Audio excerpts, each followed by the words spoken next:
ప్రభునందు ప్రియమైన దేవుడి వాళ్ళారా, కూడొచ్చిన మీ అందరికీ ప్రత్యేకమైన తెలియజేస్తూ యూట్యూబ్ ద్వారా వినిచినటువంటి పరిశుద్ధులకు సంఘానికి వందనాలు తెలియజేస్తూ అనేకమైన సంగతులు మనం నేర్చుకుంటూ ఉన్నాం. ఈరోజు మనం బైబిల్ ఎలా చదవాలి అనే అంశాన్ని నేర్చుకుందాం. ఎందుకంటే బైబిల్ ఎలా చదవాలని తెలియకపోతే కనుక చదువుతున్నటువంటి విషయాన్ని మనము అర్థం చేసుకోవడానికి బదులు అపార్థం చేసుకోవడానికి ఎక్కువ అవకాశాలు ఉంటాయి.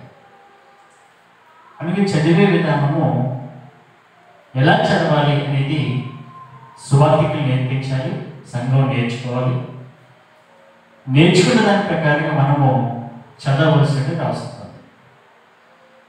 అని ఎలా చదవాలి అనే విషయాన్ని గ్రహించలేనటువంటి మనుషులు బైబిల్ని అపార్థం చేసుకునే విషయాలు చాలా ఉన్నాయి. అది అపార్థం చేసుకోకుండా బైబిల్ని చదివే విధానం మనం గ్రహించినట్లయితే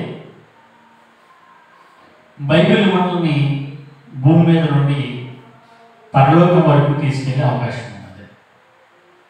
అను దేవుని యొక్క మనసులో ఉన్నటువంటి మాటల్ని దేవుడి గ్రంథంలో రాసి దేవుని మనసు ఏంటో మానవుడికి తెలియజేశాడు. అని బైబిల్ చదివేటప్పుడు ఆ బైబిల్ చాలామందికి అర్థం కాకపోవడానికి కారణం ఏంటి అంటే పరలోకం కొరకు మేము బైబిల్ చదవాలనే ఆలోచన మనుషుల్లో లేదు. అంటే మనుషులు పరలోకం కొరకు బైబిల్ చదవాలనే ఆలోచనతో బైబిల్ చదివినప్పుడు మన బైబిల్ ఈజీగా అర్థమవుతుంది, మనం గ్రహించడానికి చాలా అవకాశం ఉంటుంది. మన బైబిల్ చదువుతున్నటువంటి మనము దానికి క్రమమైన పద్ధతులు దేవుడు వ్రాయించాడనే సంగతిని చాలా సింపుల్గా గ్రంథం మనకి తెలియజేస్తుంది. అయితే బైబిల్ చదవడంలో ఉపయోగం ఏంటి అనేది బైబిల్ మనకి బోధిస్తుంది. బైబిల్ చదవడం వల్ల ఉపయోగం ఏంటి? మొదటి పైన మనం చదువుదాం. ప్రకటన గ్రంథము 1వ అధ్యాయము 3వ వచనాన్ని మనం చదువుతున్నప్పుడు బైబిల్ చదవడం వల్ల ఉపయోగం ఏంటో గ్రంథం మనకి తెలియజేస్తుంది. ప్రకటన గ్రంథం 1వ అధ్యాయం 3వ వచనంలో సమయం సమీపించినది కనుక ఈ ప్రవచన వాక్యములు చదువువాడును వాటిని విని ఇందులో వ్రాయబడిన సంగతులను గైకొను వారును ధన్యులు అన్నారు. చదువువాడును వినువాడును గైకొను వారును ధన్యులు అన్నాడు. అంటే బైబిల్ ఎందుకు చదవాలంటే బైబిల్ ఒక మాటలో మనకు తెలియజేసింది ఏంటంటే బైబిల్ చదివేవాడు, వినేవాడు, గైకునేవాడు ధన్యుడవుతాడు అని బైబిల్ మనకి తెలియజేస్తుంది. బైబిల్ చదివేవాడు, వినేవాడు, గైకునేవాడు ధన్యుడవుతాడు అని ముందు మనం చదవాలి, చెబుతున్నప్పుడు వినాలి, దాన్ని గైకొనాలి. అంటే బైబిల్ ఎందుకు చదవాలండి అని అంటే బైబిల్ ఏం చెప్తుందనంటే బైబిల్ చదివితే ధన్యుడు అవుతాడు అనే విషయాన్ని మనకి చాలా సింపుల్గా బైబిల్ గ్రంథం తెలియజేసింది. ఎందుకంటే బైబిల్లో దేవుని యొక్క ఉన్నతమైన ప్రణాళిక ప్రకారంగా రాయబడింది. అంటే బైబిల్ చదువుతున్నప్పుడు బైబిల్ గురించి కొన్ని విషయాలు మనం పరిశీలించి బైబిల్ ఎలా చదవాలో నేర్చుకుందాం. బైబిల్ గురించి కొన్ని సంగతులు మనం నేర్చుకుందాం. ఎందుకంటే బైబిల్ దైవావేశం వల్ల రాయబడింది.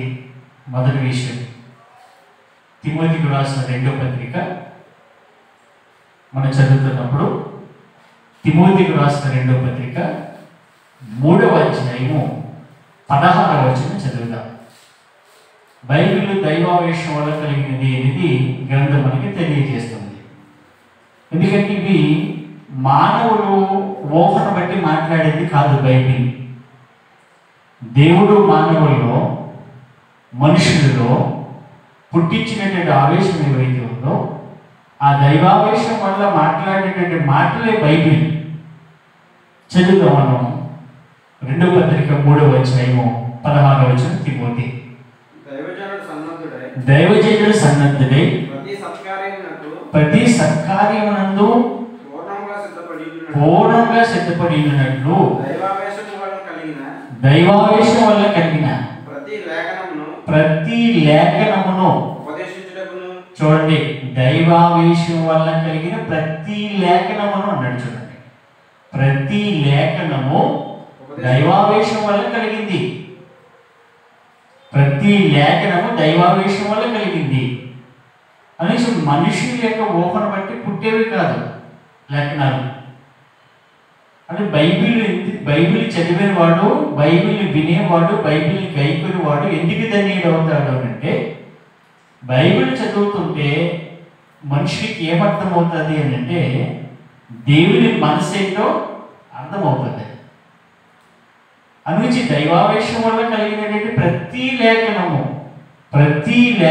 దైవావేశం వల్ల కలిగింది అని బైబిల్ వ్రాసినటువంటి వారు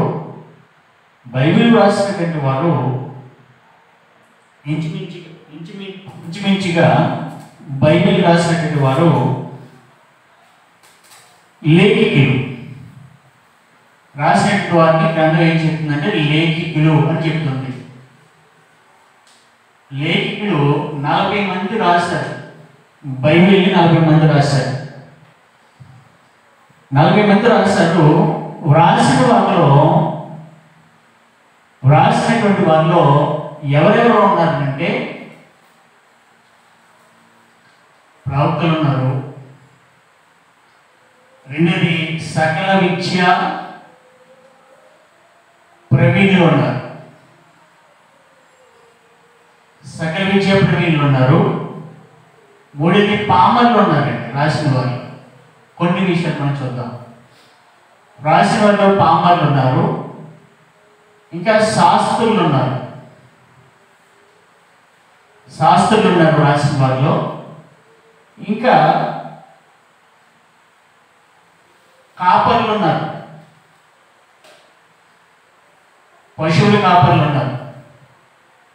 ఇంకా చూస్తే రాజులు ఉన్నారు. దైవగ్రంథం రాసిన వారిలో రాజులు ఉన్నారు.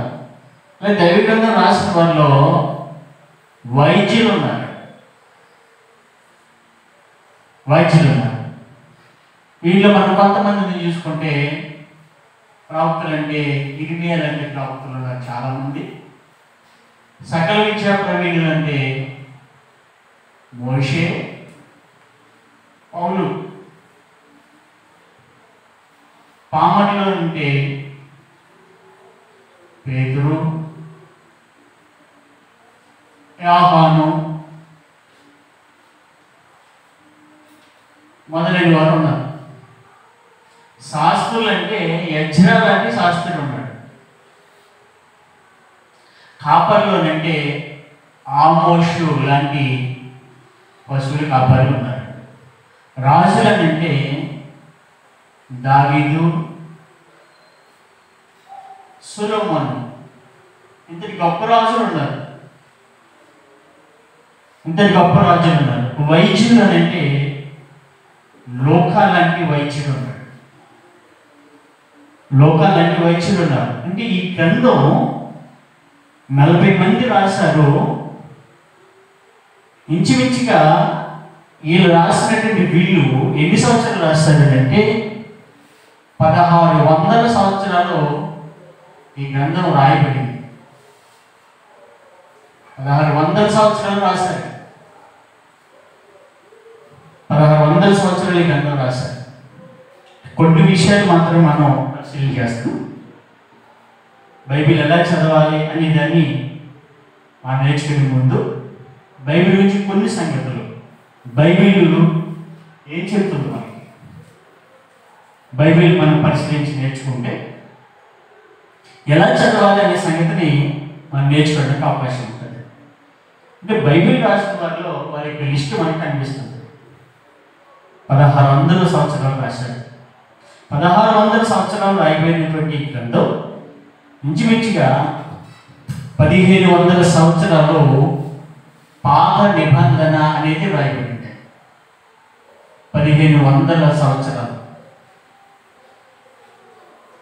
పాత నిబంధన 1500 సంవత్సరాలు రాయబడింది. పాత నిబంధన అంటే పుస్తకం ఆదికాండము నుండి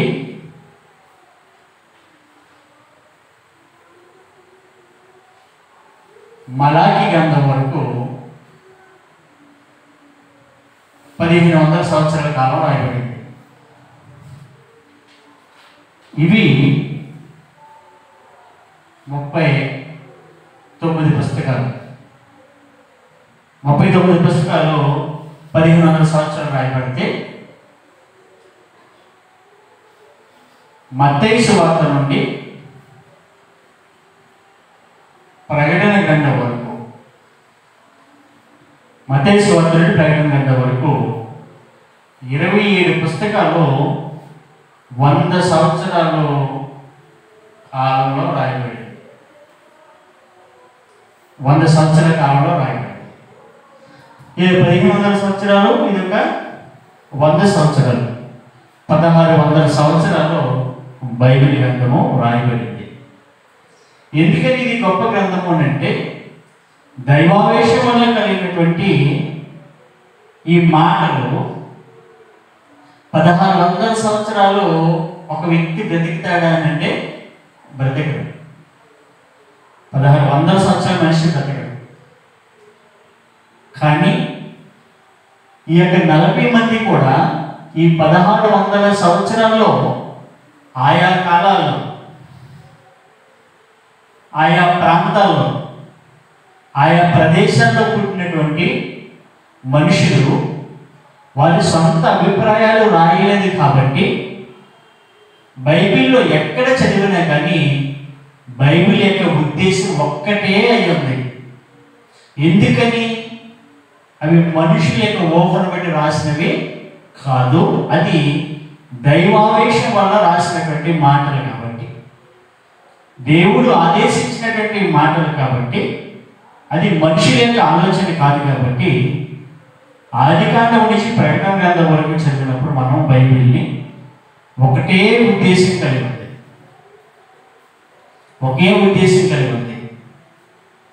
ఉద్దేశం మార్చబడింది. బైబిల్ 40 మంది రాసిన లేఖికుల యొక్క ఉద్దేశం ఒకటే ఉందన్నమాట. అది బైబిల్ యొక్క ఉన్నతమైన స్థితి. ఎందుకంటే ఇది దేవుని యొక్క మనసులో ఉండే మాటల్ని దైవావేశం వల్ల, దేవుడు ఆదేశించడం వల్ల రాయబడినటువంటి సంగతులు.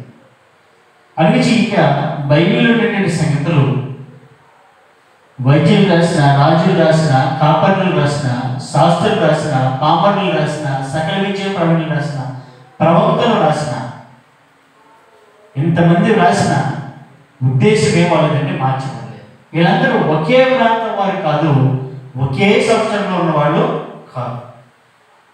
అంటే దైవ గ్రంథము, బైబిల్ పరిశుద్ధ గ్రంథము అని పిలువబడడానికి కారణం ఏంటి అంటే ప్రతి విషయము స్పష్టంగా మనకు తెలియజేసేదే బైబిల్. అంటే ఈ బైబిల్ బిబ్లాస్ అనే గ్రీకు పదం నుంచి వచ్చింది. బైబిల్ అనే పదము బిబ్లాస్ అనే గ్రీకు పదం నుంచి వచ్చింది. బిబ్లాస్ అనే గ్రీకు పదం నుంచి వచ్చినటువంటి ఈ మాట బైబిల్ అనే పదము మనం ఈరోజు వాడికలో ఉన్నటువంటి ఈ మాటలు మనము గ్రంథంలో దీని పరిశుద్ధ గ్రంథము అని పిలువబడుతుంది. ఉద్దేశాన్ని బట్టి పరిశుద్ధ గ్రంథము, ఎందుకంటే మనుషుల్ని బైబిల్ దేవుడు ఒక ఉద్దేశంలో ఆలోచన చేసినప్పుడు మానవాళిని దేవుడు పరిశుద్ధమైనటువంటి దేవుడు పరిశుద్ధంగా పుట్టించి, మన బైబిల్ చదివేటప్పుడు ఇది గ్రహించవలసిన అవసరం ఉంది. పరిశుద్ధమైనటువంటి దేవుడు మానవుడిని పరిశుద్ధంగా పుట్టించి పరిశుద్ధంగా బ్రతకమంటే వారు పాపులైనప్పుడు దేవుడు మరలా వారిని ఏం చేశాడంటే పరిశుద్ధపరచడానికి ప్రణాళికని సిద్ధం చేశాడు. అందుగురించి దీన్ని పరిశుద్ధ గ్రంథము అని పిలువబడుతుంది. బైబిల్ మొత్తం టోటల్గా మనం ఆలోచన చేస్తే అపవిత్రులైపోయినటువంటి మానవాళ్ళని పరిశుద్ధులుగా చేయడానికి దేవుడు ఆది నుండి ఏ విధంగా అయితే ప్రయత్నం చేసుకుంటూ వస్తున్నాడో అదే బైబిల్లో చాలా స్పష్టంగా తెలియజేస్తున్నారు. అంటే బైబిల్ని మనం చదివే విధానంలో మనం గ్రహించడానికి వీలుగా అనేకమైనటువంటి సందర్భాల్లో దేవుడు మనకి వ్రాయించి ఇచ్చాడు. అంటే వ్రాయబడినటువంటి సంగతుల్ని మనం జాగ్రత్తగా పరిశీలన చేసినప్పుడు బైబిల్ పాత నిబంధన కొత్త నిబంధన అనే విధంగా వ్రాయబడింది. పాత నిబంధన మనం చూసాము, పాత నిబంధన కొత్త నిబంధన. అంటే పాత నిబంధన అనేది 1500 సంవత్సరాల కాలం కొనసాగింది. 1500 సంవత్సరాలు. అందుగురించి మోషే పాత నిబంధన రాశాడు. మోషే రాశాడు పాత నిబంధన. అయితే పాత నిబంధన మోషే రాసినటువంటి ఈ గ్రంథం ఏదైతే ఉందో, మోషే రాసినటువంటి గ్రంథము 5 ఖండాలు. 5 ఖండాలు. మోషే రాసేటప్పటికీ సృష్టి ప్రారంభమయ్యి ఇంచుమించుగా 2500 సంవత్సరాలు కాలం గడిచిపోయింది. అంటే మోషే ఏం రాశాడంటే భూతకాలంలో జరిగినటువంటి విషయాలు రాశాడు. భూతకాలం అంటే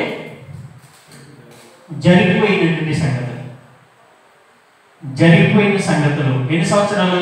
2500 సంవత్సరాలు పూర్వం ఏం జరిగిందో రాశాడు. అంటే ఆది నుండి ఏం జరిగిందో రాశాడు. 2500 సంవత్సరాల చరిత్ర రాశాడు. అందుగురించి ఆది కాండము 1వ అధ్యాయం నుండి మొదటి వచనం నుండి నిర్గమాకాండము 20వ అధ్యాయం వరకు, నిర్గమాకాండం 20వ అధ్యాయం వరకు ఇంచుమించుగా 2500 సంవత్సరాలు కొనసాగుతాయి.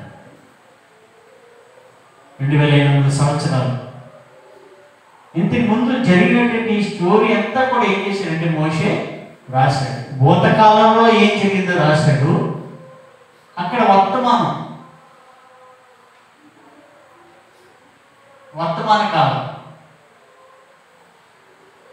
కాలం అంటే అక్కడ ఏం జరుగుతుందో రాశాడు. అక్కడ అంటే పాత నిబంధన కాలం 1500 సంవత్సరాల కాలంలో ఎలా జీవించాలో రాశాడు. 1500 సంవత్సరాల కాలంలో ఎలా జీవించాలో రాశాడు. ఇంకా మోషే ఏం రాశాడనంటే మనకి ఇంచుమించుకి ఇది నిర్గమాకాండం నుంచి పాత నిబంధన మలాకి గ్రంథం వరకు కొనసాగిన భవిష్యత్తు కూడా రాశాడు. మోషే భవిష్యత్తు కూడా రాశాడు. చాలా మంది ప్రవక్తలు కూడా భవిష్యత్తు రాశారు. భవిష్యత్తులో ఏం జరుగుతుందో రాశాడు. భవిష్యత్తులో ఏం జరుగుతుంది? ద్వితీయోపదేశకాండము 18వ అధ్యాయము 17-18 వచనాలు మనం చదివినప్పుడు, ద్వితీయోపదేశకాండము 18వ అధ్యాయము 17-18 వచనాలు మనం చదువుతున్నప్పుడు భవిష్యత్తు గురించి రాశాడు. చదువుదాం మనం. మరియు యెహోవా నాతో ఇట్లా నేను చూడండి, మోషే తోటి యెహోవా ఇట్లా అంటున్నాడనంట. ఇట్లా అంటున్నాడు, చెప్తున్నాడు. చూడండి ఏమన్నాడనంటే, వారు చెప్పిన మాట మంచిది, వారి సహోదరులలో నుండి నీ వంటి ప్రవక్తను వారి వరకు పుట్టించదను అన్నాడు. వారి సహోదరుల నుండి నీ వంటి ప్రవక్తను వారి వరకు పుట్టించదను. భవిష్యత్తు చెప్తున్నాడు. మోషే లాంటి ప్రవక్తను పుట్టిస్తాడంట. మోషే లాంటి ప్రవక్త, మోషే లాంటి భవిష్యత్తు చెప్తున్నటువంటి భవిష్యత్తు చెప్పండి. అప్పుడు మనము బైబిల్ చదివే విధానంలో మనం చదువుతున్నప్పుడు క్రైస్తవ యుగము అనేది ఈ కాలాలను బట్టి చూసినప్పుడు ఏ కాలంలో ఉన్నాం అనేది మనం చూడవలసిన అవసరం ఉంది. మనం ఏ కాలంలో ఉన్నాం? ఇది పితరుల కాలం. పితరుల కాలం విభజించి బైబిల్ మనం చదివినప్పుడు పితరుల కాలం ఎక్కడి నుండి అంటే ఆదాము నుండి మోషే వరకు, ఆదాము నుండి మోషే వరకు పితరుల కాలము అని విభజించారు. దీన్ని పితరుల కాలం, పితరుల కాలం. ఇది మనం మాట్లాడుకున్న 2500 సంవత్సరాలు. దీన్ని వర్తమానము, అక్కడ వర్తమానం మోషే రాసేటప్పుడు అక్కడ వర్తమాన కాలం ఏంటంటే ధర్మశాస్త్ర కాలం. ధర్మశాస్త్ర కాలం ఇది మోషే నుండి క్రీస్తు వరకు కొనసాగింది. మోషే నుండి క్రీస్తు వరకు కొనసాగింది. ఇది ధర్మశాస్త్ర కాలం. ఇది ఎన్ని సంవత్సరాలు ఇది అంటే 1500 సంవత్సరాల కాలం. తరువాత కొత్త నిబంధన కాలం.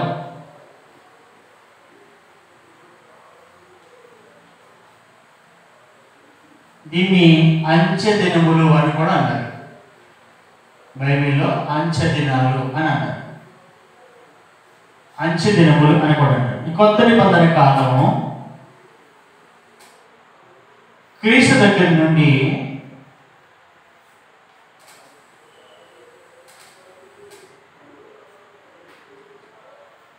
క్రీస్తు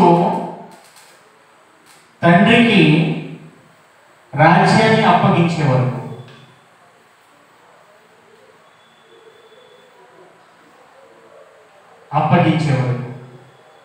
మనం చదువుదాం ఒకసారి. కొరింథీయులకు రాసిన మొదటి పత్రిక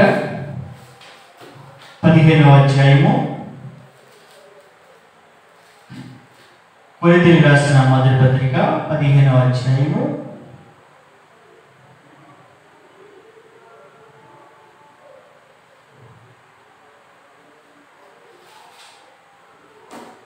24వ వచనం చదువుదాం. కొరింథీయులకు రాసిన మొదటి పత్రిక 15వ అధ్యాయం 24వ వచనంలో, అటు తరువాత ఆయన సమస్తమైన ఆధిపత్యమును సమస్తమైన అధికారమును బలమును కొట్టివేసి తన తండ్రి అయిన దేవునికి రాజ్యము అప్పగించును. అప్పుడు అంతం వచ్చినాడు. అప్పుడు అంతం వచ్చును అంటే క్రీస్తు తండ్రికి రాజ్యం అప్పగించే వరకు కూడా ఈ కొత్త నిబంధన అంచె దినములు అనేవి ఏమవుతాయంటే కొనసాగుతాయి.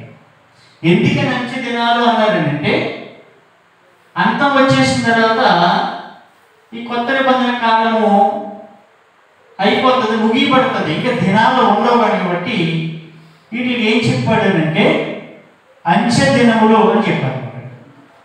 అంచె దినములు అని చెప్పారు. వీటిని అనేసి మనము నేర్చుకున్నటువంటి విషయాలను బట్టి 3 కాలాలు మనం చూస్తాం. ఒకటి భూతకాలంలో ఏం జరిగిందో రాశాడు మోసే, వర్తమాన కాలంలో ఏం జరిగిందో రాశాడు, భవిష్యత్ కాలంలో ఏం జరుగుతుందో రాశాడు.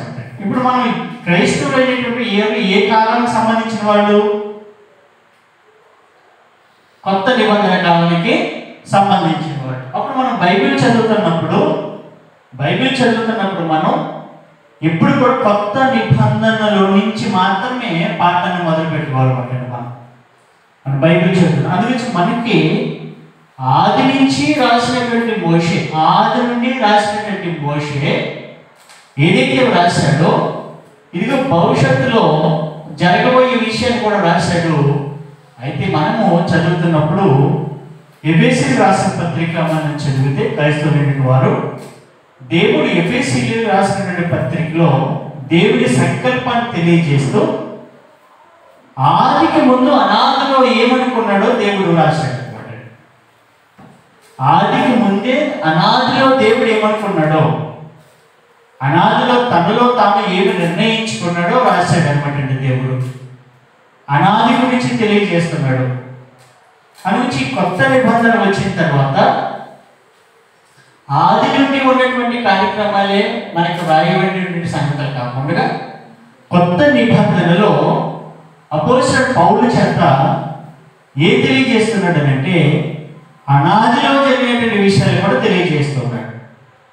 ఒకసారి మన చదువులో ఎఫెసీయులకు రాసిన పత్రిక 1వ అధ్యాయము 4వ వచనం నుండి 6వ వచనం వరకు చదువుదాం. జగత్తుకు ముందు ఏం జరిగింది? చాలా మంది టైటిల్స్ పెడుతున్నారు. సృష్టికి పూర్వం ఏం జరిగింది అని టైటిల్స్ పెట్టి వాక్యాలు చెప్తున్నారు చాలా మంది.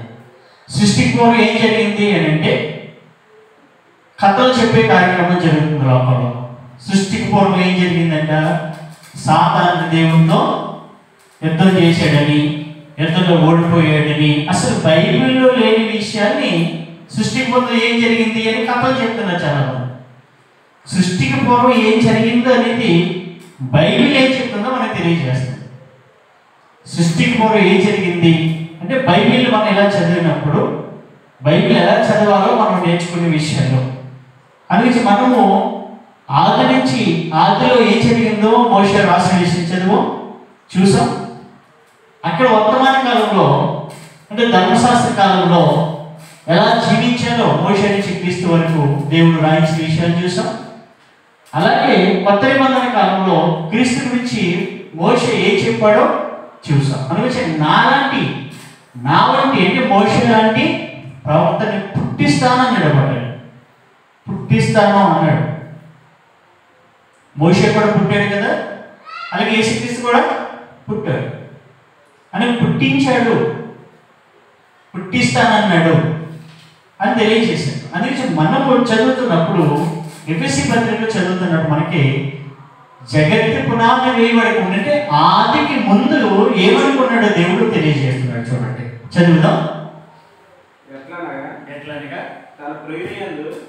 ఎట్లనగా తన ప్రియునియందు తాను ఉచితముగా మనకు అనుగ్రహించిన తన కృపా మహిమకు కీర్తి కలిగినట్లు తన చిత్త ప్రకారమైన దయా సంకల్పము చొప్పున యేసుక్రీస్తు ద్వారా తనకు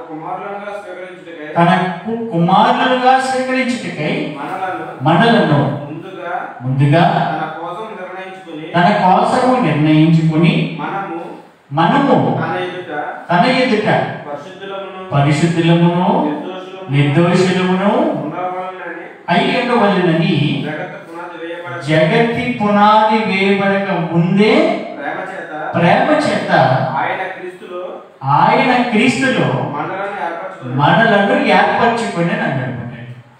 జగత్తి పునాది వేయబడక ముందే మోషే రాసింది ఆది నుంచి ఉంది, కానీ అపోస్తలుల ద్వారా అంటే కొత్త నిబంధన వచ్చేటప్పటికి మనకి జగత్తి పునాది వేయబడక ముందే దేవుడు నిర్ణయించినటువంటి నిర్ణయం ఏమేది ఉందో తెలియజేశాడు.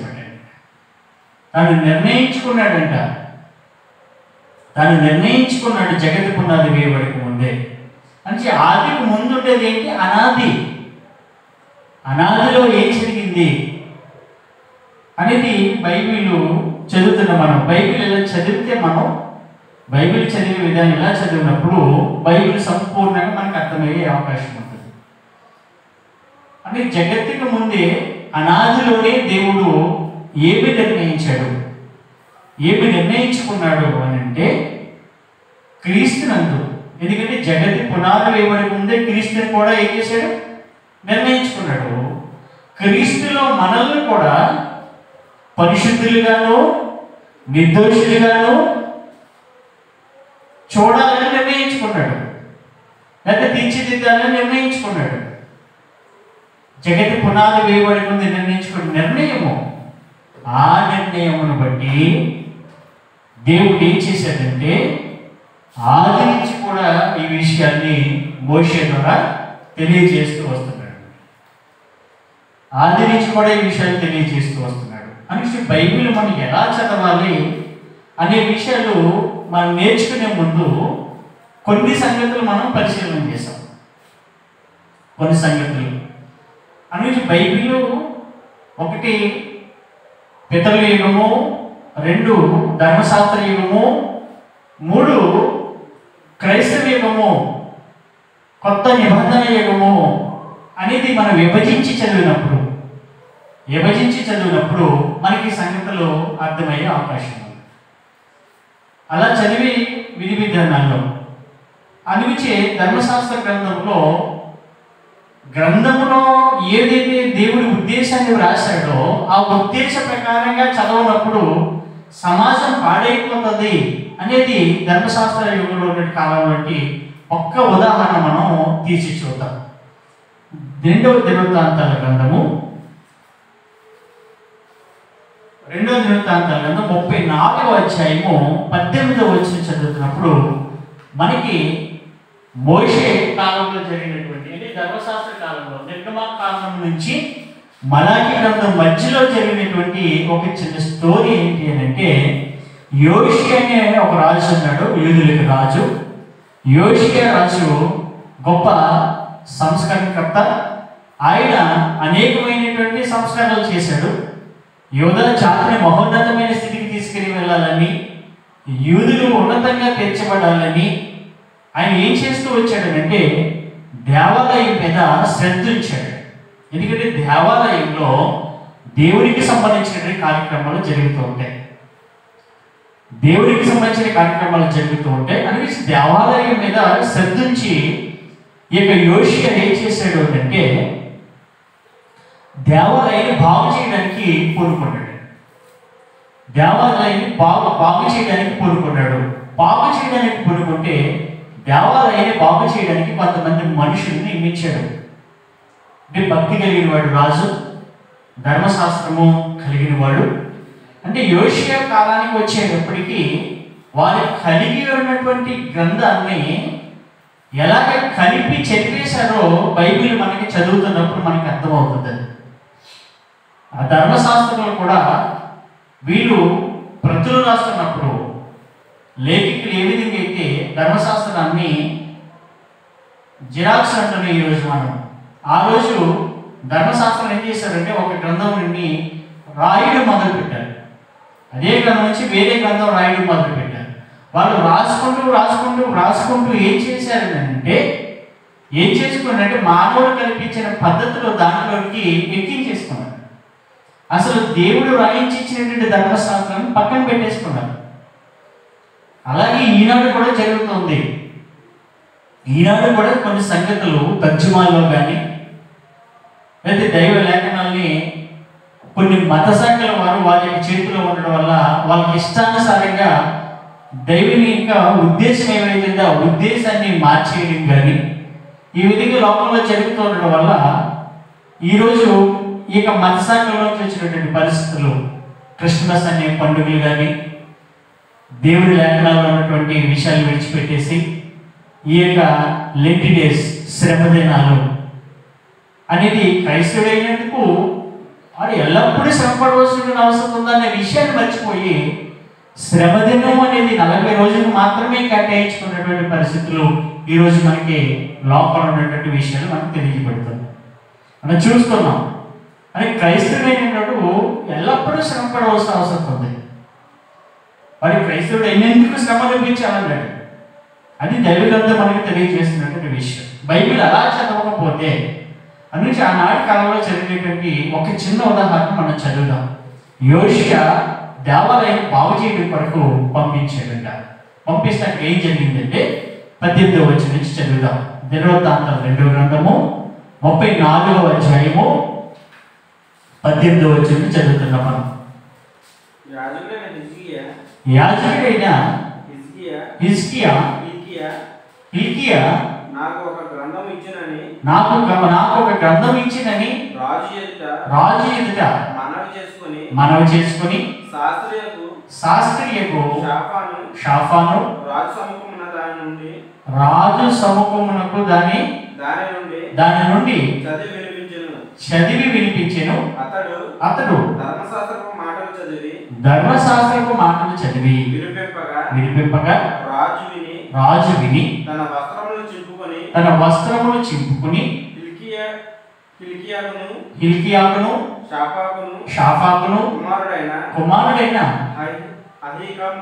అహికాముకును మేకా కుమారుడైన అబ్దోనుకును శాస్త్రియకు షాఫానుకును రాజు సేవకులైన ఆశాయకును ఎలాగో ఆజ్ఞ ఇచ్చెను. ఎందుకంటే గ్రంథము తీసుకుని వచ్చి దొరికినటువంటి ధర్మశాస్త్ర గ్రంథం తీసుకుని వచ్చి యోషియా దగ్గర ఏం చేశారంటే చదివారు. యోషియా దగ్గర గ్రంథం చదివారు. గ్రంథం చదివితే యోషియాకి ఏమర్థమైందంటే గ్రంథంలో ఉన్నటువంటి సంగతులు వేరు, వీళ్ళు అనుసరిస్తున్నటువంటి సంగతులు వేరుగా ఉన్నాయి.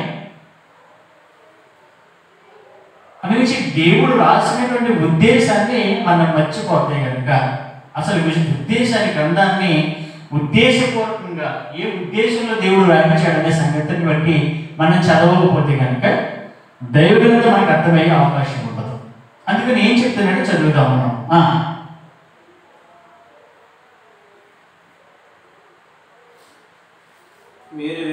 మీరు వెళ్ళి దొరికిన ఈ గ్రంథంలోని మాటల విషయమై నా కొరకును ఇశ్రాయేలు కొరకును యోధావారిలో శేషించిన వారి కొరకును యెహోవా యొద్ద విచారించుడి. మన పితరులు ఈ గ్రంథమునందు రాయబడి ఉన్న సమస్తమును అనుసరింపకయు యెహోవా ఆజ్ఞలను గైకొనకయు ఉండిరి కనుక ఏంటి మన పితరులు అయినటువంటి వారు ఏం చేయలేదంటే ఈ గ్రంథం అన్నటువంటి వాటి విషయంలో ఏం చేయలేదంటాడు, అనుసరించలేదు, గైకొనలేదు. అనుచి గ్రంథాన్ని ఏం చేసుకుంటూ వస్తారు, వాళ్ళకి అనుకూలంగా మార్చుకుంటూ వస్తున్న పరిస్థితుల్లో ఆనాటి ఉన్నటువంటి వారు కూడా గ్రంథాన్ని చదువుతున్నప్పుడు వీళ్ళకు ఉన్నటువంటి గ్రంథంలో ఉద్దేశాన్ని చదువుతున్నటువంటి వాళ్ళు సత్యంగా వ్రాయబడినటువంటి గ్రంథం ఏదైతే దేవాలయంలో దొరికిందో ఆ గ్రంథం చదువుతున్నప్పుడు ఆశ్చర్యం అనిపించి యోషియాకి ఏం చేశాడంటే ఇదిగో మన పెద్దలు ఏం చేయలేదంటే ధర్మశాస్త్ర గ్రంథంలో ఉన్నటువంటి వాటి ప్రకారం ఏం చేయలేదంటే అనుసరించలేదు, నడుచుకోలేదు అన్నమాట. అనుసరింపకయు యెహోవా ఆజ్ఞలను గైకొనకయు ఉండిరి గనుక యెహోవా కోపము మన మీదకి అత్యధికంగా వచ్చి ఉన్నది అని తెలియజేశాడు. అంటే ఎందుకని కారణం గ్రహించాడు యోషియా రాజు. యోషియా భక్తిపరుడు, యోషియా గొప్ప సంస్కరణ చేసేవాడు కనుక అనేక కాలంలో ఏదైతే బయలుదేవతలకి బలి ఇచ్చినటువంటి యాజకులైతే ఎవరైతే ఉన్నారో వారి యొక్క ఎముకలను కూడా బయటికి తీసుకుని వచ్చి వాటిని కూడా కాల్చేసి అటువంటి విగ్రహారాధన దేశంలో లేకుండా చేయాలని అనుసరించడానికి పూనుకున్నటువంటి ప్రవర్తన రాజు ఎవరంటే యోషియా. అంతటి గొప్ప సంస్కరణలు చేసినవాడు. అనిపించి దేవుడు ఏం చేశాడంటే ఆయనకి అర్థమయ్యేలాగా చేశాడు. దేవుడు అర్థమైన వెంటనే ఏం చేస్తున్నాడు అంటే పశ్చాత్తాపడుతున్నాడు. దేవుని కోపం మన మీదకి ఎందుకు వచ్చింది అని అంటే గ్రహించాడు. దేవుని కోపం మన మీదకి ఎందుకు వచ్చిందంటే గ్రహించాడు. ఈరోజు మనం భక్తి పరులుగా దేవుని గ్రంథాన్ని తెలుసుకునే వారంగా దేవుని గ్రంథం ఎలా చదవాలో మనము నేర్చుకోవడానికి ప్రయత్నం చేస్తే కనుక దేవుడు మనకి సహాయం అందిస్తాడు. యోషియా లాంటి మనుషులే అందరూ కూడా, ఆయన లాంటి మనుషులే మనం కూడా అనేసి యోషియా లాంటి మనుషులుగా మానవులందరినీ దేవుడు ఒకే దృష్టి చూస్తాడు, అందరినీ ప్రేమించాడు అనేసి కాలాన్ని బట్టి మనం చదివినప్పుడు ఈరోజు మనం చదువుతున్నది దైవ గ్రంథం ఎలా చదువుతున్నాం, మనం ఎలా చదువుతున్నాం, దైవ గ్రంథంలో ఏమి వ్రాయబడినవి, మనము ఏమి అనుసరించి నడుచుకుంటున్నాము అనేది మనం జాగ్రత్తగా పరిశీలన చేస్తే బుద్ధి కలగడానికి మనకి వ్రాసి ఇచ్చినటువంటి మాటలు మనం పరిశీలించగలిగితే బైబిల్ మనం ఎలా చదువుతున్నాం, ఎలా మనము అనుసరిస్తున్నాము అని మనం చదివే విధానంలో అంటే మనం ఈ విషయాన్ని ఈ రోజే కాకుండా రాబోయే రోజుల్లో కూడా చాలా విషయాలు మనం నేర్చుకుందాం. బైబిల్ ఎలా చదవాలి అనే విషయము ఒక ఎపిసోడ్తో అయిపోయే విషయం కాదు అని మనం నేర్చుకునేటువంటి విషయాల్లో బైబిల్ ఎంతమంది రాశారు, బైబిల్ ఎన్ని సంవత్సరాలు రాశారు, ఎవరెవరో రాశారు, ఎక్కడ 1600 సంవత్సరాల కాలంలో రాయబడినా కానీ బైబిల్ ఒకే ఉద్దేశం కలిగి ఎందుకున్నదో అనే సంగతులు మనం పరిశీలన చేసాం. దేవుడు ఇచ్చినటువంటి ఈ యొక్క అవకాశాన్ని బట్టి శ్రద్ధగా విని మీరందరూ కూడా రాబోయే వచ్చే ఎపిసోడ్లో కూడా మనం బైబిల్ ఎలా చదవాలి, బైబిల్ ఎలా చదవాలని ఇంకా ఉన్నతంగా మనం ఈ విషయాలు నేర్చుకుందాం. శ్రద్ధగా విన్నటువంటి మీ అందరికి కూడా ప్రత్యేకమైన వందనాలు తెలియజేసుకుంటూ ప్రభు నామంలో మరోసారి మనం తిరిగి కలుసుకుందాం. అందరికీ వందనాలు.